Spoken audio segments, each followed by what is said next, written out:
우리나라에서도 사실 적지 않은 기업들이 이런 변화의 물결에 뛰어들기 시작했습니다. 국내 대기업 중에서는 라인플러스가 처음 선포를 했죠. 라인플러스가 최초로 재택근무를 직원 개개인의 선택에 온전히 맡기겠습니다 라고 발표를 했던 바가 있고요. 이후에도 쿠팡이라든지 직방이라든지 주로 이제 온라인 플랫폼을 운영하는 IT라든지 서비스 기업을 위주로 해가지고 도입이 되고 있고요. 사실 하이브리드 워크는 단순히 집에서 근무하냐 사무실에서 근무하냐의 문제는 아닙니다. 여러 가지 단에서의 고민이 정말 전통적인 올드패션드한 그런 근무 형태와 완전히 새로운 형태의 근무 사이에는 그 모든 형태를 포괄하는 것이기 때문에 국내 대기업, 현대차 그룹이라든지 포스코 그룹, SK텔레콤 같은 곳에서는 절충안을 마련하기도 했습니다. 요즘 써보신 분이 계실 수도 있겠지만 거점 오피스죠. 꼭 정해진 사무실까지 오지 않더라도 주요 업무 지구에 오피스를 마련해서 가까운 업무 공간으로 출근해서 일을 보세요. 관련한 퍼실리티는 거기 갖춰 놓겠습니다. 라는 부분도 상당히 국내 대기업에서 요즘 적극 검토를 하고 확대되고 있는 시점입니다. 얼마 전에 이 코비드-19 이후에도 재택근무 수준이 유지를 하실 겁니까? 라는 것에 관련해서 한국경영자총협회가 조사한 결과가 있습니다. 국내 100대 기업을 대상으로 조사를 했고요. 사실 상당히 생각보다 팽팽했습니다. 코비드-19 이전으로 복귀하겠다. 즉 사무실 복귀해서 사무실에서 근무하는 것을 원칙으로 삼겠다라고 답한 분들이 56.4%, 그러니까 5명을 조금 넘어섭니다. 하지만 반대로 재택근무, 원격근무를 계속 활성화해 나가겠다라고 했던 의견 또한 43.6%, 10명 중 4명은 또 상회했습니다. 이렇게 팽팽한 결과를 마찬가지로 이 한국은행에서도 지지를 해준 바가 있는데요. 2012년 12월에 한국은행에서 코로나 사태로 인해서 재택근무가 어떻게 확산될 것인지 이 쟁점이랑 주요한 평가에 관련해서 보고서를 발표한 적이 있습니다. 해당 보고서에 따르면은 재택근무가 단기적으로는 일시적으로 조정이 될 수가 있다. 지금 당장에 위드 코로나가 되고 나서부터 이 변화가 다시 한번 일어나는 모습을 보더라도 짐작을 할 수 있으시겠지만 일시적인 조정은 있을 수 있지만 큰 추세를 보면은 대승적으로는 늘어날 것이다 라는 전망이 한국은행의 발표 결과였습니다. 그리고 재택근무와 사무실 근무 간의 사실 보완 개념, 서로 보완제로 봐야 되기 때문에 업무별로 생산성을 잘 파악을 해서 최적화된 그런 근무 형태를 유지하고 발전시켜 나가는 것이 좋겠다라는 권고사항도 해당 보고서에 실려 있었는데요. 보시다시피 지금 당장 우리 눈앞에 닥치는 변화와는 별개로 사실 코비드-19이 초래한 이런 커다란 변화의 수레바퀴는 이미 돌고 있다. 이렇게 개인적으로는 생각을 하고 있습니다. 네, 하이브리드 워크를 고민하는 데에는 두 가지 근본적인 질문이 필요할 것 같습니다. 첫 번째, 우리 구성원이 회사 밖에서도 정말 일할 수 있느냐? 두 번째, 회사 밖에서 조금 더 일을 잘할 수 있는 방법은 어떤 것이냐, 이런 두 가지 질문이 있을 것 같은데요. 하나하나 풀어보도록 하겠습니다. 먼저 첫 번째 질문은 구성원이 정말로 회사 밖에서도 일을 할 수 있는가 라는 부분입니다. 전 세계적으로는 6개 중에 1개, 선진국에서는 4개 중에 1개 이상의 일자리가 재택근무로 전환이 가능하다라는 연구 결과가 있습니다. 미국에서는 37%, 우리나라는 35%, 그리고 독일, 영국, 프랑스 여러 나라에서 평균 20% 중반에서 30% 초반에 이르는 일자리가 재택근무 혹은 원격근무로 대체될 수 있다는 전망이 있습니다. 산업군별로도 유의미한 차이를 나타냅니다. 사실 우리가 일반적으로 생각할 수 있는 그런 상식적인 수준과 크게 엇나가지는 않습니다. 제조업이라든지 도매업, 소매업과 같이 특정한 어떤 밸류를 내기 위해서 생산 장비를 활용해야 된다라는 부분, 혹은 고객을 직접 응대해서 어떤 서비스를 제공해야 된다는 부분에서는 당연히 이 재택근무 도입 가능성이 좀 떨어지는 상황이고요. 반대로 IT라든지 금융, 과학, 기술, 교육 같은 산업군에서는 상대적으로 유리하다, 얼마든지 원격으로 진행을 할 수 있는 부분이다라는 이야기가 나오고 있습니다. 앞서 말씀드린 것처럼 같은 산업군, 같은 국가 안에서도 사실 개개인이 수행하는 직무별로 차이가 더 큰 경우가 있습니다. 유통업이나 제조업에 종사하고 있다고 하더라도 고객과 직접 대면하지 않는 흔히 백오피스 스텝 부서라고 이야기를 합니다만, 여러분과 같은 인사, 재무, 법무, 전략과 같은 지원 조직 같은 경우는 사실 재택근무에 따르는 그런 허들이 훨씬 낮은 편입니다. 일반적으로 컴퓨터, 교육, 법률, 재무, 경영관리 직무 같은 경우는 좀 상대적으로 수월하다. 반대로 식음료 서비스, 생산, 물류, 영업, 또 공공 서비스 이런 직군 같은 경우는 좀 제한적이다라는 이야기가 나오고 있는데요.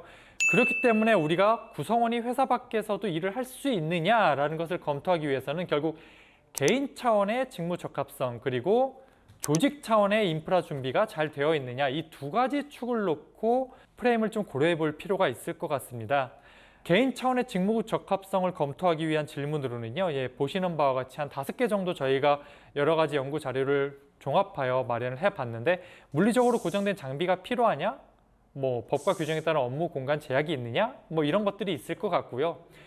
조직 차원의 인프라가 잘 준비가 되었냐라는 부분에서는 정말 실질적인 현실적인 문제가 하나 있죠. 경영진이 재택근무 도입 의지를 갖고 있느냐, 지지를 하느냐라는 것이 사실은 중차대한 절대적인 숙제입니다.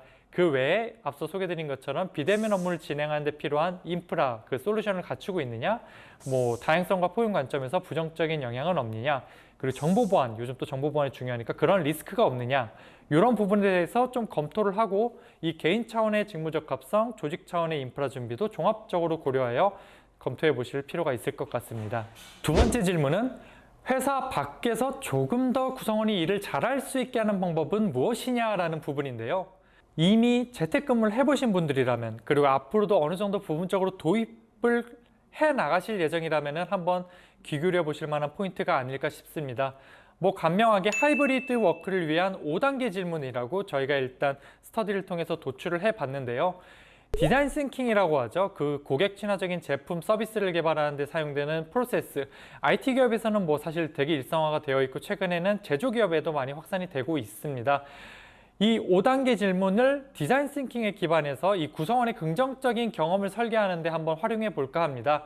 총 5가지 단계인데요. 회고, 아이디어 발산, 아이디어 수렴, 그리고 우선순위와 실행이 바로 그것입니다.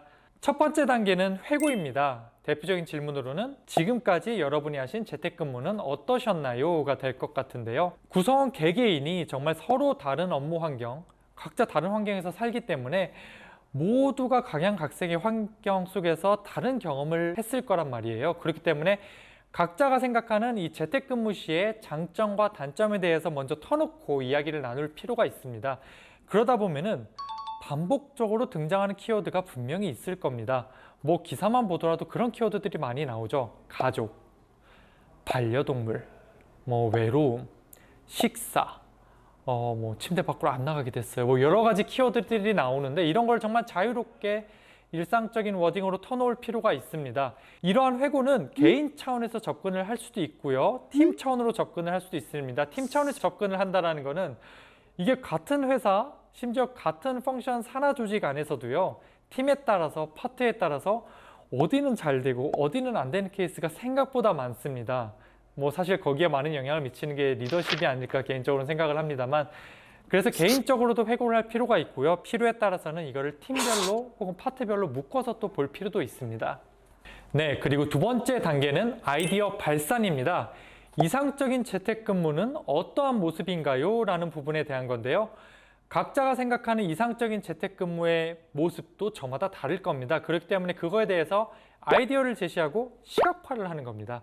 흔히 이제 현업에서는 화이트보드를 쓰기도 하고요. 뭐 방법은 여러 가지가 있습니다. 중요한 거는 이 아이디어를 발산할 때만큼은 기존에 해오던 방식, 기존에 일했던 방식, 우리가 상식적인 방식이라고 생각했던 거에 얽매여서는 안 된다는 점입니다. 또 한 가지는 누구나 정말 자유롭게 의견을 낼 수 있도록 사전에 가이드라인, 최소한 우리가 이거는 지킵시다 라는 것이 필요해요. 뭐 그런 것도 있죠. 인디언 스톤 같은 걸 써가지고 발언권을 충분히 존중하는 그런 방법론적인 접근도 있을 것 같고요. 무슨 말을 해도 내가 여기서는 존중받겠다라는 그런 심리적 안정감 그리고 상호 존중을 도모하는 것이 이 아이디어 발산 단계에 있어서는 정말 중차대한 숙제라고 생각하시면 될 것 같습니다. 세 번째는 아이디어를 수렴하는 단계인데요. 그런 모습을 실제 어떻게 우리 일터에서 실현할 수 있을까라는 부분에 대한 것입니다.